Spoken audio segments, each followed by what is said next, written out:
أشهد أن محمد رسول الله.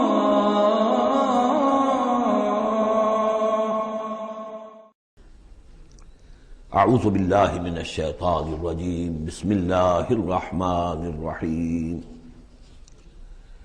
قاف والقرآن المجید بل عجبوا ان جاءهم منذر منهم فقال الكافرون هذا شيء عجيب أإذا متنا وكنا ترابا ذلك رجع بعيد قد علمنا ما تنقص الأرض منهم وعندنا كتاب حفيظ بل كذبوا بالحق لما جاءهم فهم في أمر مريج۔ صدق اللہ العظیم۔ رب اشرح لي صدری ویسر لي امری واحلل عقدۃ من لسانی یفقہوا قولی۔ اللہم ربنا الہمنا رشدنا واعذنا من شرور انفسنا۔ اللہم ارنا الحق حقا وارزقنا اتباعہ وارنا الباطل باطلا وارزقنا اجتنابہ۔ اللہم ربنا آنس وحشتنا فی قبورنا وارحمنا بالقرآن العظیم۔ اللہم اجعلہ لنا اماما ونورا وہدا ورحمہ۔ اللہم ذکرنا منہ ما نسینا وعلمنا منہ ما جہلنا وارزقنا تلاوتہ آناء اللیل واطراف النہار واجعلہ لنا حجتا یا رب العالمین، آمین۔ قرآن حکیم میں جو سورتوں کی ایک ترتیب ہے دو انداز پر، اس کا کافی دنوں سے اب تذکرہ نہیں ہوا ہے۔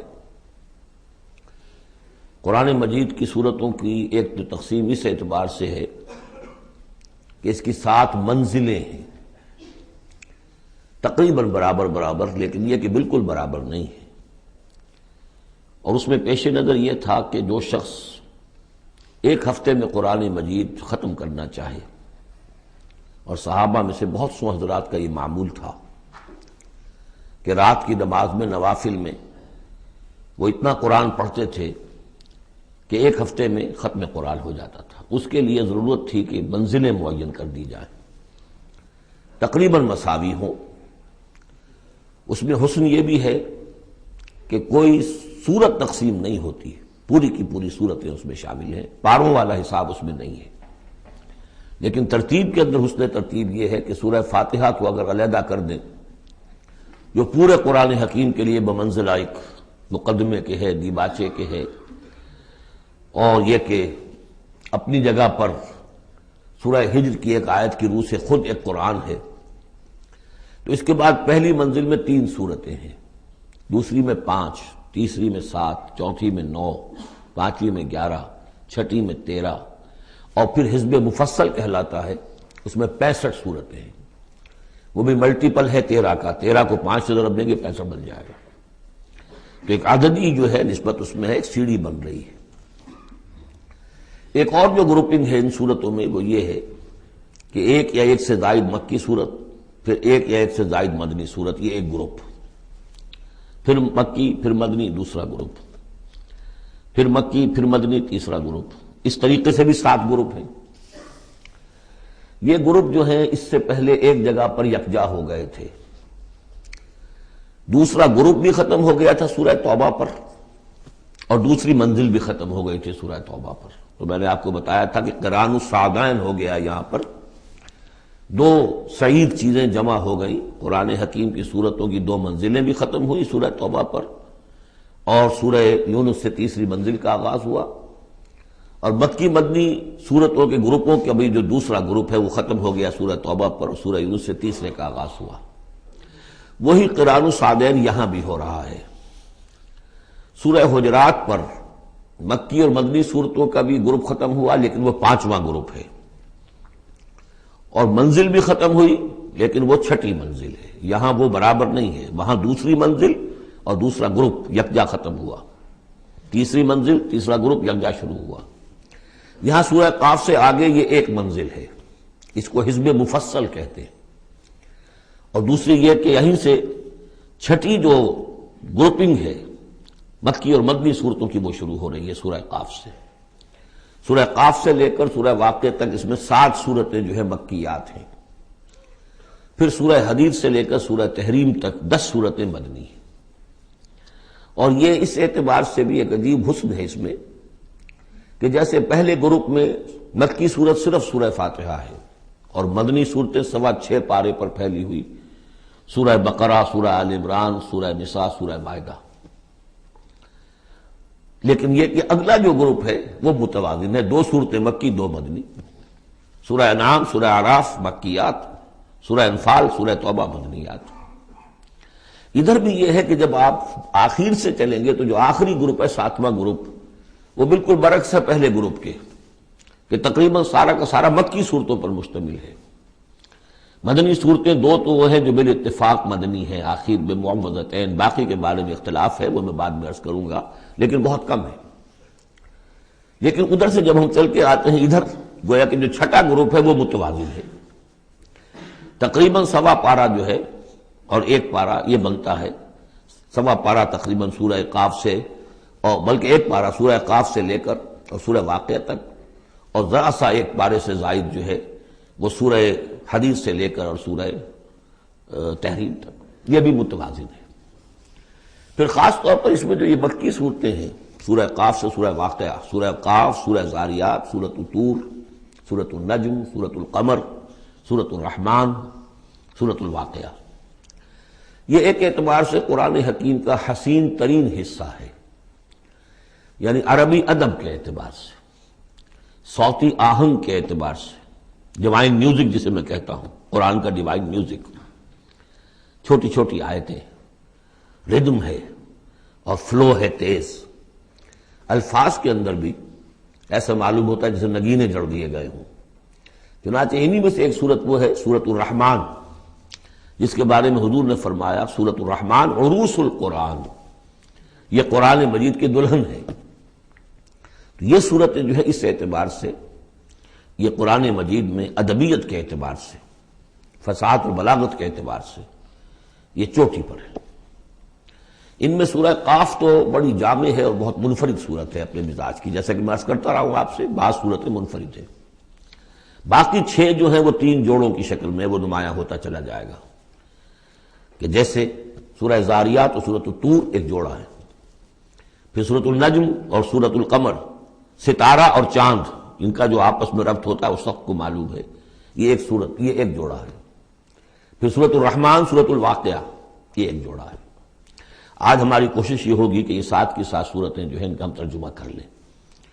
اب بسم اللہ کیجئے. یہ آپ کو معلوم ہے کہ یہ جو اب جو 2 گروپس آ رہے ہیں مکی صورتوں کے، بار بار کہہ چکا ہوں کہ ان کا زمانہ نزول ابتدائی 4 سال، یہاں سے جو لے کر آخر تک جو صورتیں ہیں یہ ابتدائی جو 4 سال ہیں حضور کے قیام مکہ کے اس میں نازل ہوئی.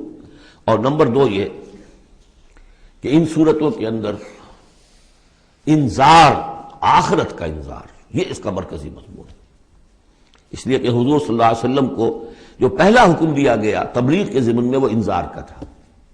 تبلیغ کے ضمن میں آپ کی نبوت کا ظہور میں بتا چکا ہوں آپ کو کہ وہ تو ہو گیا تھا، سورۃ العلق کی آیات سے 5 آیات نازل ہوئی، نبوت محمدی کا ظہور ہو گیا، لیکن اس میں تبلیغ کا حکم نہیں ہے. اقرأ بسم ربک الذی خلق، خلق الانسان من علق، اقرأ وربک الاکرم الذی علم بالقلم، علم الانسان ما لم یعلم. لیکن یہ کہ جب سورۃ المدثر کی آیات نازل ہوئی شروع کی 7، اور ان میں سب سے پہلی کیا ہے، یا ایھا المدثر قم فانذر، اے لحاف میں لپٹ کر لیٹنے والے صلی اللہ علیہ وسلم اب کھڑے ہو جاؤ، کمر کس لو اور خبردار کرو. یہ خبردار کرنا کس بات کا ہے کہ تم یہ نہ سمجھو کہ زندگی بس یہی زندگی ہے، کھاؤ پیو عیش کرو بس بات ختم ہو گئی، کوئی پوچھ گچھ نہیں، کوئی محاسبہ نہیں، کوئی دوبارہ جی اٹھنا نہیں. تمہیں ایک خالق اور مالک نے پیدا کیا ہے، اس نے اس کائنات کو بنایا ہے. یہ کائنات بھی دائمی نہیں ہے، اسے بھی ایک وقت میں ختم ہونا ہے، اور تمہیں معلوم ہے کہ تمہاری زندگی تو دائمی ہے ہی نہیں، تمہیں ایک وقت میں مرنا ہے. لیکن یہ کہ مرنے کے بعد پھر تمام انسانوں کو دوبارہ زندہ کیا جائے گا، اور پھر ان کا حساب کتاب ہوگا، جواب دہی ہوگی. You will have to face the grand accountability of the day of judgment. جواب دہی کرنی ہوگی. حساب کتاب ہوگا اعمال کا، اور اس کا پھر جزا و سزا کے فیصلے ہوں گے۔ یہ ہے انذار۔ اور جیسا کہ ہم دیکھتے آ رہے ہیں، ہر جگہ قرآن یہ کہتا ہے جن کے دل آخرت سے غافل ہیں، جن کے دلوں میں ایمان بالآخرت نہیں ہے، وہ لوگ جو ہے لاکھ آپ انہیں سمجھا لیں، لاکھ وہ سمجھ میں آ بھی جائے گی بات، لیکن جانتا ہوں ثواب طاعت و زہد پر طبیعت ادھر نہیں آتی۔ آخری معاملہ یہی ہوگا کہ ادھر رخ نہیں کریں گے جب تک کہ آخرت کا یقین نہ ہو۔ اسی وجہ سے بالآخرت ہم یوقنون، آخرت کے لیے صرف لفظ ایمان بھی کافی نہیں سمجھا گیا، آخرت پر ان کا یقین۔ اس لیے کہ یہی چیز ہے کہ جو انسان کی شخصیت اور سیرت کے اندر عملی اعتبار سے تبدیلی لاتی ہے۔ تو ان تمام صورتوں کا مرکزی مضمون وہی ہے، ویسے یہ کہ اور دوسرے مضامین بھی آئیں گے۔ اب یہ چھوٹی صورتیں ہیں، ایک ایک رکوع کے اندر بھی آپ کو تمام انباء و رسل مل جائیں گے، وہ مضامین سب آئیں گے جو مکی صورتوں کے مشترک مضامین ہیں، لیکن یہاں جو ڈور ہے وہ ہے انذار آخرت۔ بسم اللہ الرحمن الرحیم، قاف والقرآن المجید۔ یہ دوسری صورت ہے جو ایک حرف مقطع سے شروع ہوئی ہے۔ پہلے صاد والقرآن ذی الذکر، یہ ہم پڑھ چکے 23ویں پارے میں۔ قاف والقرآن المجید، تیسری آئے گی 29ویں پارے میں، نون والقلم وما یسطرون۔ یہاں بھی قسم ہے قرآن مجید کی، بڑی شان والے قرآن کی۔ اس سے آگے محذوف معنی ہے وہی جو سورہ یاسین کے اندر میں نے آپ کو بتایا، یاسین والقرآن الحکیم انک لمن المرسلین۔ لیکن اس کے بعد اب فوری طور پر جو ہے آخرت کا ذکر۔ بل عجبوا ان جاءهم منذر منهم فقال الكافرون هذا شيء عجیب، کیا انہیں بہت عجیب محسوس ہوا ہے کہ ان کے پاس ایک آیا ہے انہی میں سے خبردار کرنے والا، منذر انذار سے۔ فقال الکافرون هذا شیء عجیب، تو کافروں نے کہا یہ تو بڑی عجیب سی بات ہے۔ اذا متنا وکنا ترابا، کیا جب ہم مر جائیں گے اور مٹی ہو جائیں گے؟ ذالک رجل بعید، یہ بہت دور کی کوڑی لائے ہیں، یہ دوبارہ رجوع کرنا جو ہے بہت دور کی بات ہے۔ قد علمنا ما تنقص الارض منهم، بڑا شاہانہ انداز ہے یہاں، ہمیں خوب معلوم ہے کہ زمین ان میں سے کیا چیز کم کرتی ہے، یعنی جب یہ زمین میں دفن ہو جائیں گے تو زمین کیا شے کھا جائے گی، اس کی کیا، ان کا وجود کا کون سا حصہ ہے کہ جو زمین ضائع کر دے گی۔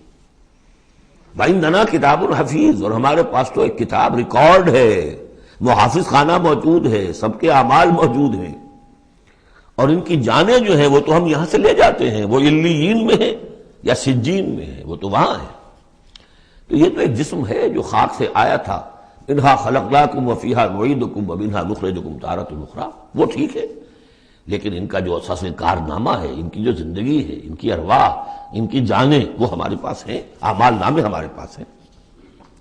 بل کذبوا بالحق لما جاءہم، لیکن انہوں نے جھٹلا دیا ہے حق کو جب کہ ان کے پاس آیا۔ فہم فی امر مریج، اب وہ ایک بڑی ہی الجھن کے اندر مبتلا ہو گئے۔ یعنی یہ الجھن ایسی ہے کہ عقلی طور پر تو دلائل جو حضور دے رہے ہیں وہ بہت قوی ہیں، بات سمجھ میں آتی ہے، کیسے ممکن ہے؟ اگر تو یا تو انکار کر دیجئے یہ سب جو ہے الٹ ٹپ چل رہا ہے، کوئی نہ نظام ہے یہاں کا، نہ کوئی پیدا کرنے والا ہے، نہ اس کی کوئی بھی اس کے اندر کوئی معقولیت ہے، رام کی لیلا ہے تو بات اور ہے، لیکن اگر اللہ نے پیدا کیا ہے اور اللہ ایک حکیم ہستی ہے تو اس نے انسان کو پیدا کیا، اس میں اخلاقی حص رکھی، تو اس کے کوئی نتائج نکلنے چاہیے۔ تو دلیل تو قوی ہے، لیکن یہ کہ ان کی طبیعت ہے وہی جو شعر میں نے ابھی پہلے آپ کو سنایا کہ جانتا ہوں ثواب طاعت و زہد پر طبیعت ادھر نہیں آتی۔ اتنے خوگر ہو چکے ہیں فسق اور فجور کے، اور اپنی عادات کے اتنے اس کے ایک قید خانے میں مقید ہو چکے ہیں۔ ایک نظم ہم نے پڑھی تھی ایف اے کے زمانے میں، دی cage, I built these bars when I was young۔ انسان جب جوان ہوتا ہے، اس کے قوا مضبوط ہوتے ہیں، اس وقت وہ کچھ عادتیں اپنی ایسی پختہ کر لیتا ہے کہ بڑھاپے میں جا کر وہ اپنی ان عادتوں کے پنجرے میں بند ہو جاتا ہے۔ اب لاکھ وہ چاہتا ہے کہ ان عادتوں کو ختم نہیں کر سکتا، جیسے کہ وہ پرندہ جو ہے وہ اپنی سلاخوں کو توڑ کر پنجرے سے باہر نہیں آ سکتا۔ تو میں جب جوان تھا تو میں نے اپنے گرد یہ پنجرا بن لیا تھا کچھ بری عادات کا، اب وہ عادتیں جو ہے انہوں نے مجھے اپنے اندر قید کیا ہوا ہے۔ تو یہ لوگ ان میں قید ہو چکے ہیں۔ افلم ينظروا الى السماء فوقهم، تو کیا انہوں نے دیکھا نہیں آسمان کی طرف جو ان کے اوپر ہے، کیف بنیناها، ہم نے اسے کیسے بنایا ہے، وزیناها، کتنا اسے مزین کر دیا ہے، وما لها من فروج، اور اس میں کوئی رکھنے نہیں ہے۔ اس آیت کا مطلب کو آج آپ کو ایسٹرونومی والے بتائیں گے کتنا محکم نظام ہے، کسی رکھنے کا کیا سوال۔ وَالْأَرْضَ مَدَدْنَاهَا، اور زمین اس کو ہم نے پھیلا دیا، وَأَلْقَيْنَا فِيهَا رَوَاسِيَ، اور ہم نے اس میں لنگر ڈال دیے۔ اب یہ جیولوجی والے بتائیں گے، علم طبقات الارض، کہ پہاڑوں کا کیا اثر ہے، کیا سٹیبلائزنگ ایفیکٹ ہے زمین کی روٹیشن میں۔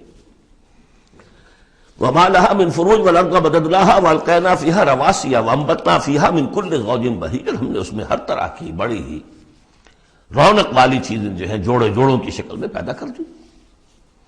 تبصرۃ وذکریٰ، یہ ہے لوگوں کو سجھانے کے لیے، دکھانے کے لیے، دیکھو، کھول آنکھ، زمین دیکھ، فلک دیکھ، فضا دیکھ، مشرق سے ابھرتے ہوئے سورج کو ذرا دیکھ، ان آیات کو دیکھو۔ افلا ينظرون الى الابل كيف خلقت والى السماء كيف رفعت والى الجبال كيف نصبت والى الارض كيف سطحت۔ تبصرۃ، یہ ہم صرف سجھانا چاہتے ہیں، دکھانا چاہتے ہیں، وہ ذکرہ، اور یہ یاد دہانی بھی ہے۔ نشانی کو دیکھ کر کوئی یاد آ جاتا ہے جس کی وہ نشانی ہوتی ہے، ان نشانیوں کو دیکھ کر تمہیں اللہ یاد آنا چاہیے، خالق ان کا بنانے والا، ان کا مصور۔ هو اللہ الخالق البارئ المصور لہ الاسماء الحسنی۔ تو یہ در حقیقت اس کی یاد دلانے کے لیے یہ نشانیاں ہیں۔ لکل عبد منیب، لیکن یہ اسی بندے کے لیے ہے جو منیب ہو، خود کچھ رجوع رکھے ہوئے ہو، وہی جو تمہیں کہتا رہا ہوں کہ فطرت مس نہ ہوئی ہو، روح مری نہ ہو، تب تو یہ تمام چیزیں جو ہے مفید ہوں گی، آنکھیں بھی کھل جائیں گی اور تذکرہ یاد بھی آ جائے گا۔ اگر فطرت مر چکی ہو، مسخ ہو چکی ہو، پھر ظاہر بات ہے کہ کسی سے کوئی فائدہ نہیں ہوگا۔ وَنَزَّلْنَا مِنَ السَّمَاءِ مَاءً مُبَارَكًا، اور ہم نے آسمان سے اتارا مبارک پانی۔ مبارک کی وضاحت میں کر چکا ہوں۔ برکت اسے کہتے ہیں کسی شے کے اندر جو پوٹینشیل خیر ہے اسے نکال کر باہر لے آئے۔ تو یہ پانی بارش کی، باران رحمت جو ہے یہ ماء مبارک کا ہے، زمین کی روئیدگی کو نکال کر باہر لاتا ہے۔ فَأَنبَتْنَا بِهِ جَنَّاتٍ وَحَبَّ الْحَصِيدِ، تو ہم نے اگا دیا اسی کے ذریعے سے باغات بھی اور کھیتیاں بھی جو کٹ جاتی ہیں۔ اب دیکھیں بہت خوبصورت ہے یہاں پہ جو ترتیب، جنات اسے کہتے ہیں باغات، درخت لگا رہتا ہے پھل اتار لیتے ہیں صرف، اور کھیتی وہ ہوتی ہے گندم کی کھیتی، وہ پوری فصل کٹ جاتی ہے، وہاں کوئی اب درخت باقی نہیں رہتا۔ یہ نہیں ہے کہ صرف سٹے توڑ لیجئے باقی کھڑی رہنے دیجئے، نہیں۔ حصید تو وہ در حقیقت حب الحصید، اناج کی جو کھیتیاں ہوتی ہیں وہ تو کٹ جاتی ہیں۔ والنخل باسقات لہا طلع نضید، اور ہم نے ایسے کھجوریں پیدا کر دی، ان کے درخت کے بہت لمبی لمبی ہیں، اونچے اونچے ہیں، لہا طلع نضید، ان کا خوشہ جو ہے تہ بر تہ کھجوریں ان کے اندر لدی ہوئی ہیں۔ رزقا للعباد، یہ سب کچھ بندوں کے لیے، رزق کے لیے ہم نے بنایا۔ وَأَحْيَيْنَا بِهِ بَلْدَةً مَيْتًا، اور اسی پانی کے ذریعے سے ہم ایک مردہ زمین کو زندہ کر دیتے۔ كَذَلِكَ الْخُرُوجُ، اسی طریقے سے تم زمین سے نکل آؤ گے، جیسے کھیتی نکل آتی ہے، پہلے کوئی آثار نہیں تھے، بارش ہوئی کھیتی نکل آئی، گھاس ہی اگائی، چلیے اور کچھ نہیں ہے، وہاں گھاس آ گئی، کہاں سے آ گئی؟ زمین میں تو تھی نا، پانی نے نکالا ہے صرف۔ اسی طریقے سے تم سب ہوگے وہیں پر، تمہیں بس نکالنا ہے، ہمارا اذن نکال لائے گا۔ کذبت قبلہم قوم نوح واصحاب الرس وثمود، اب دیکھیے یہاں انباء رسول کا تذکرہ ایک دو آیتوں میں سب کو سمیٹ لیا۔ جھٹلایا ان سے پہلے نوح کی قوم نے، اصحاب الرس نے، کنویں والوں نے، وثمود اور ثمود کی قوم نے، وعاد اور قوم عاد نے، وفرعون اور فرعون نے، واخوان لوط اور لوط کے بھائیوں نے، اصحاب الایکۃ اور بن والے یعنی مدین والے جن کی طرف حضرت شعیب بھیجے گئے، وقوم تبع، تبع ہم پڑھ چکے ہیں کل، یہ یمن کے بادشاہوں کا لقب تھا۔ فَكُلٌّ كَذَّبَ الرُّسُلَ فَحَقَّ وَعِيدِ، سب نے رسولوں کو جھٹلایا تو مستحق ہو گئے میری وعید کے، میری جو دھمکی تھی اس کے مستحق ہو گئے، ان پر عذاب آیا۔ أَفَعَيِينَا بِالْخَلْقِ الْأَوَّلِ، تو کیا ہم ایک مرتبہ پیدا کر کے عاجز آ گئے ہیں؟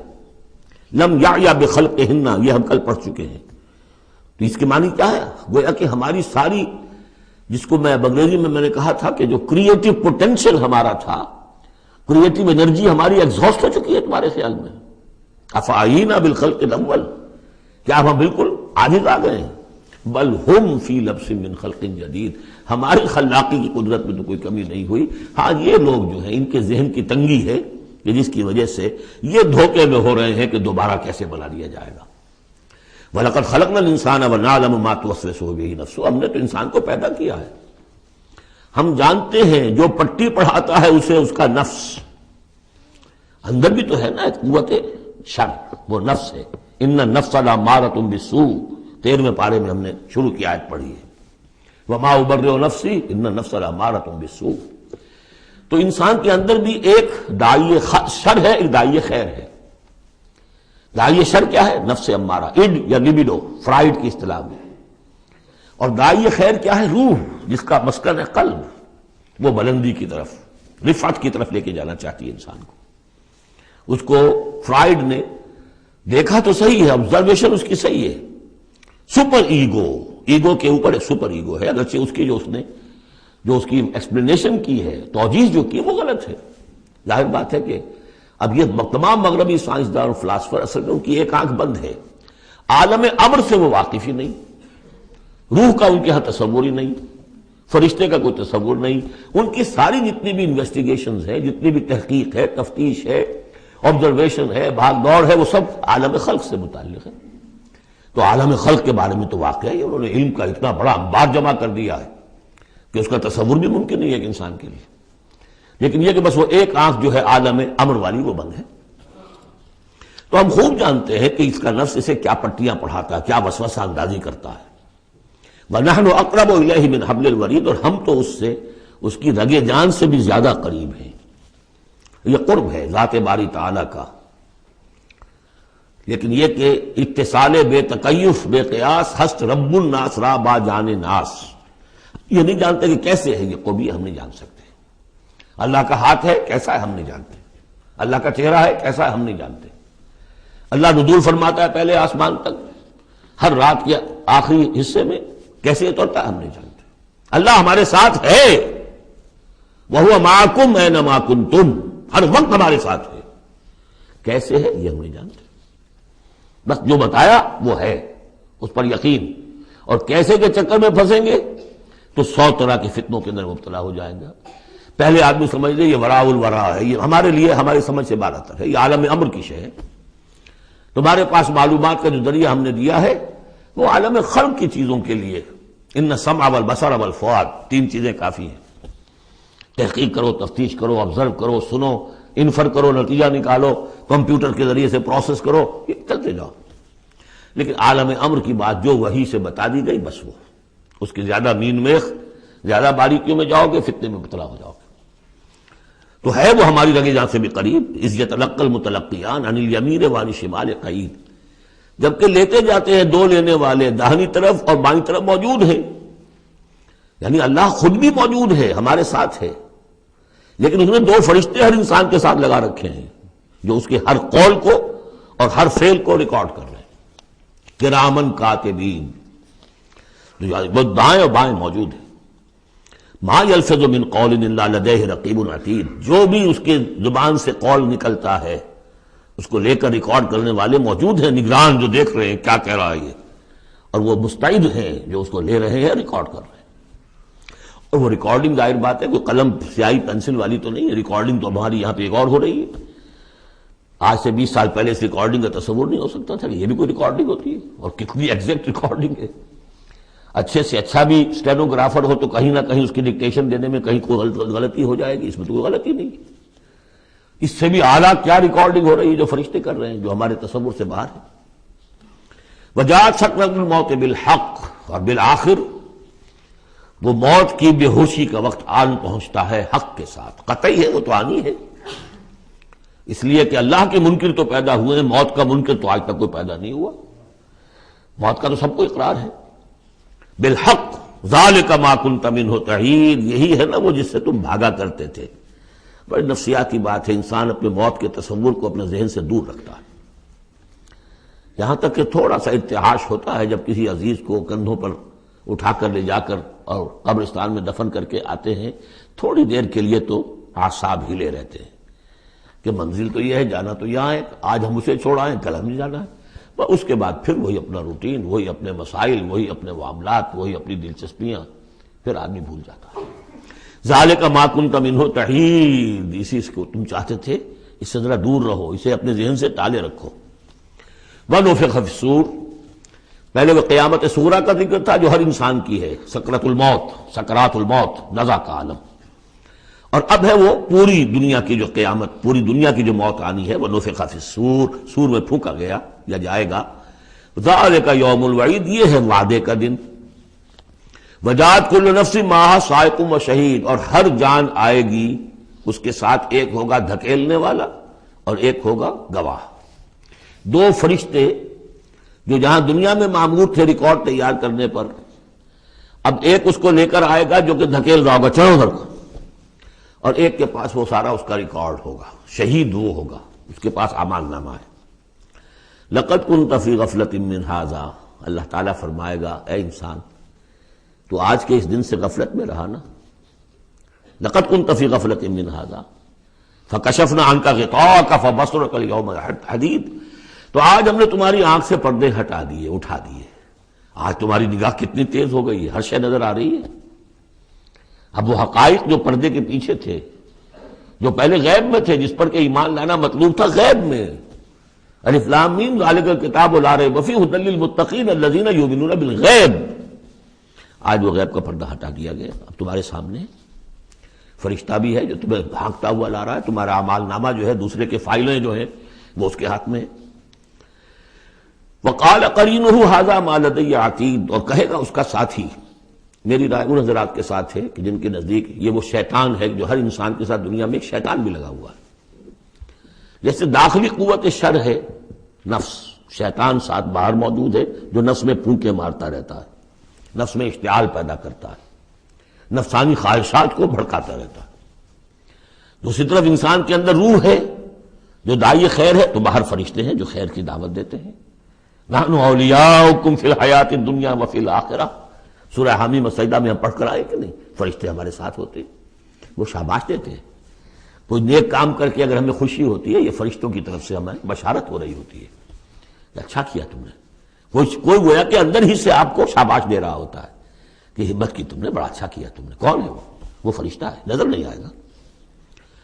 وقال قرینہ، وہ شیطان کہے گا جو کہ مسلط کیا گیا تھا اس پر، ھذا ما لدی عتید، پروردگار یہ حاضر ہے جو میرے پاس تھا، جو میری کسٹڈی میں تھا، جس پر مجھے تعینات کیا گیا تھا، اور وہ تھا، وہ حاضر ہے۔ اللہ فرمائے گا القیا فی جہنم کل کفار عنید، جھونک دو جہنم میں سب جو بھی ناشکرے تھے اور جو بھی مخالف تھے۔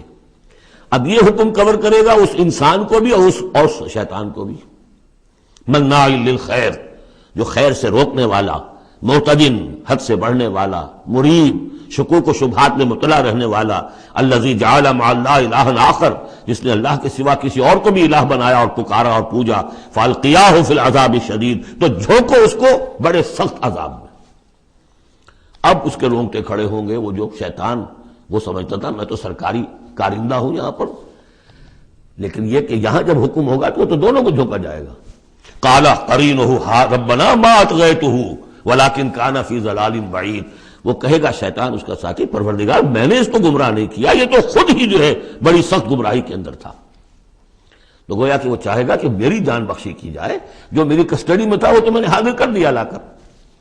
قال لا تختصموا لدی وقد قدمتم الیکم بالوعید، اللہ فرمائے گا میرے سامنے اب جھگڑو مت، جبکہ میں پہلے وعید بھیج چکا ہوں، سارا انذار کا حق میں نے ادا کر دیا، جنات کے لیے بھی انسانوں کے لیے بھی۔ وہ ہم دیکھ آئے ہیں سورہ احقاف میں، جنات نے حضور کا کلام سنا اور ایمان لے آئے اور داعی حق بن کر اپنی قوم میں واپس چلے گئے۔ ما یبدل القول لدی، میرے حضور میں بات تبدیل نہیں کی جا سکتی، میرا قانون، میرا ضابطہ جو بھی تھا وہ پورا ہوگا۔ وما انا بظلام للعبید، میں اپنے بندوں پر ظلم کرنے والا نہیں ہوں۔ یوم نقول لجہنم هل امتلأت، جس دن کہ ہم پوچھیں گے جہنم سے بھائی بھر گئی تو، تیرا پیٹ بھر گیا؟ وتقول هل من مزید، وہ کہے گی نہیں اور ہے کچھ، مجھے تو ابھی میرے اندر بڑی کشادگی ہے، اور آئیں جنات اور انسان اور مجھے بھرے۔ وَأُزْلِفَتِ الْجَنَّةُ لِلْمُتَّقِينَ غَيْرَ بَعِيدٍ، اور جنت قریب لے آئی جائے گی اہل تقویٰ کے، جو ان سے دور نہیں ہوگی۔ هَذَا مَا تُوعَدُونَ، اب ان سے کہا جائے گا یہ ہے جس کا وعدہ آپ لوگوں سے کیا گیا تھا۔ لِكُلِّ أَوَّابٍ حَفِيظٍ، ہر اس شخص کے لیے جو اللہ کی طرف رجوع کرنے والا ہو اور حفاظت کرنے والا ہو۔ حفاظت کس کی؟ جو امانت ہم نے دی تھی۔ ان عرضنا الامانۃ علی السماوات والارض والجبال فابین ان یحملنها واشفقن منها وحملها الانسان۔ ہم نے اپنی روح پھونکی دی تم میں، تم نے اس کا حق ادا کیا، اس کو محفوظ رکھا، اسے سلیم رکھا۔ الا من اتى اللہ بقلب سلیم، وہ جو انہوں نے حفاظت کی۔ من خشی الرحمن بالغیب، جو ڈرتے رہے رحمان سے غیب میں ہونے کے باوجود، بن دیکھے۔ وجاء بقلب منیب، اور لے کر آئے ہیں وہ قلب سلیم، قلب منیب۔ اللہ کی جو امانت تھی اسے پوری سلامتی کے ساتھ، حفاظت کے ساتھ رکھ کر لوٹا رہے ہیں۔ ادخلوها بسلام، داخل ہو جاؤ اس جنت میں سلامتی کے ساتھ۔ ذالک یوم الخلود، اب یہ دن ہے ہمیشہ رہنے والا، اب تمہیں یہاں جنت سے نکلنے والا مرحلہ کوئی نہیں آئے گا۔ لہم ما یشاؤون فیہا ولدینا مزید، ان کے لیے وہ سب کچھ تو ہے ہی کہ جو وہ چاہیں گے، اور ہمارے پاس اور بہت کچھ ہے۔ وہ اور بہت کچھ کیا کچھ ہے؟ تین درجے سمجھیے قرآن مجید میں مختلف مقامات پر جنت کے۔ ایک تو جو کچھ نفس انسانی میں داعیات ہیں خود اللہ نے رکھے ہیں، ان سب کی بھرپور تسکین کا سامان، یہ تو نمبر ایک ہے، پہلے ہی سے موجود ہوگا۔ نمبر دو، ہر شخص اپنی ذہنی سطح کے مطابق جو مانگے، یہ مختلف ہوں گی۔ کسی دیہاتی کی اپنی ذہنی سطح ہے، وہ کیا مانگے گا، اور کسی عالم اور فاضل کی اپنی ذہنی سطح ہے، کوئی فلسفی جو ہے وہ کچھ اور مانگے گا۔ کچھ لوگ ہوں گے کہ جو کچھ نہیں چاہیں گے سوائے اللہ کی ذات کے، جیسے کہ رابعہ بصریہ کا قول آتا ہے، یوں سمجھیے کہ ایک جس جذب کے عالم میں ایک روز نکلی ہے گھر سے، ایک ہاتھ میں ایک لوٹے میں پانی تھا اور ایک ہاتھ میں ایک قندیل، مشعل، کہ رابعہ کہاں چلے؟ کہ میں اس مشعل سے تو جنت کو جلانا چاہتی ہوں، اور یہ لوٹے میں پانی ہے، اس سے میں دوزخ کو بجھانا چاہتی ہوں، تاکہ لوگ دوزخ کے ڈر اور جنت کے لالچ میں اللہ کو نہ چاہیں، اللہ کو اللہ کے لیے چاہیں۔ تو ایسے بھی ہوتے جو آیا نا، یریدون وجہہ، انہیں اللہ کی رضا کے سوا، اس کے چہرے کے سوا کچھ نہیں چاہیے، یریدون وجہہ، تو وہ لوگ بھی ہوں گے۔ پھر وہ تیسری چیز ہے جو اللہ نے فرمایا کہ پھر ہم وہ کچھ بھی دیں گے، ما لا عین رات، یہ حدیث کے الفاظ ہیں لیکن قرآن میں سورہ سجدہ میں آ چکا ہے، فلا تعلم، کوئی شخص نہیں جانتا، فلا تعلم نفس ما اخفی لہم من قرۃ اعین، آنکھوں کی جو ٹھنڈک کا سامان ہم نے فراہم کیا ہوا ہے۔ لہم ما یشاؤون فیہا ولدینا مزید وکم اہلکنا قبلہم من قرن ہم اشد منہم بطشا فنقبوا فی البلاد، کتنی ہی قوموں کو ہم نے اس سے پہلے ہلاک کیا ہے جو ان سے کہیں بڑھ کر تھیں اپنی قوت میں، پکڑ میں، اور وہ گھس گئے تھے ملکوں میں، ایک کے بعد دوسرا فتح، دوسرے کے بعد تیسرا فتح، نقب لگاتے چلے گئے ایک ملک کے بعد دوسرے میں۔ حل من محیص، لیکن جب ان پر اللہ کی پکڑ آئی، وہی کہ جو ملک پر ملک فتح کرتے جا رہے تھے، علاقے پر علاقے زیر نگی کرتے جا رہے تھے، پھر ان کو بھاگنے کی کوئی جگہ نہیں ملی۔ ان فی ذلک لذکری لمن کان لہ قلب، یہ بہت بہت اہم مقام ہے قرآن کا۔ اس میں یاد دہانی ہے کس کے لیے؟ دو طرح کے لوگوں کے لیے۔ لمن کان لہ قلب، جس کا دل ہے، دل تو سب کا ہے، لیکن دل سے یہاں مراد کیا ہے؟ دل زندہ، جس میں روح زندہ ہے، سلیم ہے، قلب سلیم ہے۔ مجھے یہ ڈر ہے دل زندہ تو نہ مر جائے، کہ زندگانی تو عبارت ہے تیرے جینے سے۔ تو جن کا تو قلب بیدار ہے ان کی صورت تو وہ ہو جائے گی، ابھی ہم نے عشاء میں بھی وہ آیت سنی ہے سورہ نور کی، کہ جیسے کہ پیٹرول جو ہے وہ آگے بڑھ کر لپک لیتا ہے، دور ہے ابھی دیا سلائی اور اس نے گویا کہ آگے آ کے وہ تو بھڑکنے کو بیتاب ہے، نغمے بیتاب ہے تاروں سے نکلنے کے لیے، ایک ذرا چھیڑ تو دے، زخمہ و مضراب حواس، زخمہ و مضراب حیات۔ تو یہ ہے وہ لوگ جن کا دل زندہ ہے۔ اس کے بارے میں حافظ ابن قیم کی ایک بڑی خوبصورت عبارت ہے کہ بہت سے لوگ وہ ہیں جب قرآن کو پڑھتے ہیں تو ایسے محسوس کرتے ہیں کہ قرآن مصحف میں نہیں لکھا ہوا، ان کے اپنے دل پر، لوح قلب پر نقش ہے، وہاں سے پڑھ رہے ہیں۔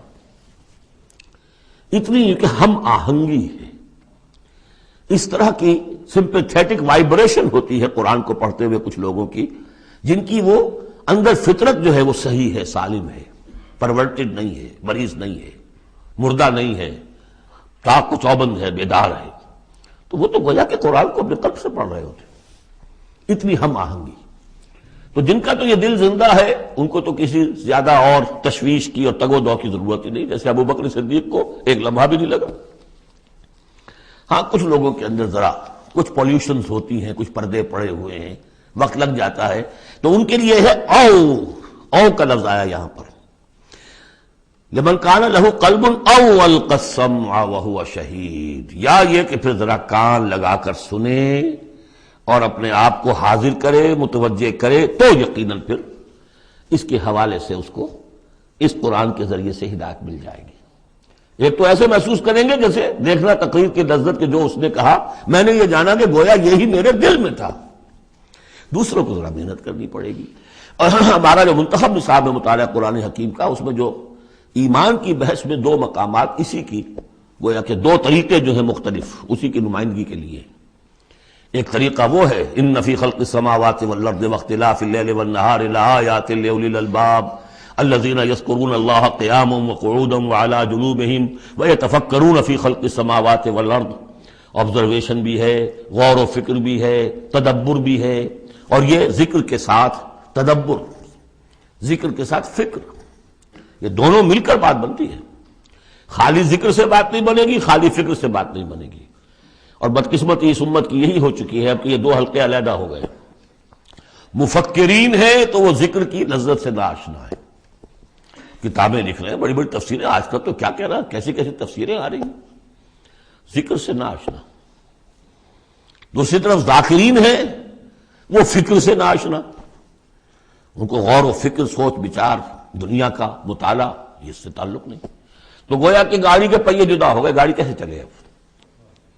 یہ دونوں ہیں، ان دونوں کے اندر فقر قرآن امتزاج ذکر و فکر، علامہ اقبال کہتا ہے جزب قرآن زیغمی روباہی است، فقر قرآن اصل شہنشاہی است۔